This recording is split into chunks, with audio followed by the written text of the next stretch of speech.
Քանի ես պաշտոնի էի, ամեն ամիս ադրբեջանցիները, երբ որ պաշտպանության նախարար ինչ որ քանակի գեյներ վերադարձնում էին։ Հանդիպումներից մեկի ժամանակ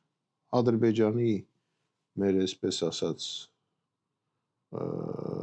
հակառակորդ գոլեգաների հետ, այո, գործընկերների, ընկեր չկա, դրա համար չասեցի, հա, հակառակորդ գոլեգաների մեջ ասեցի, գիտեք, ասի, երկու ձև կա։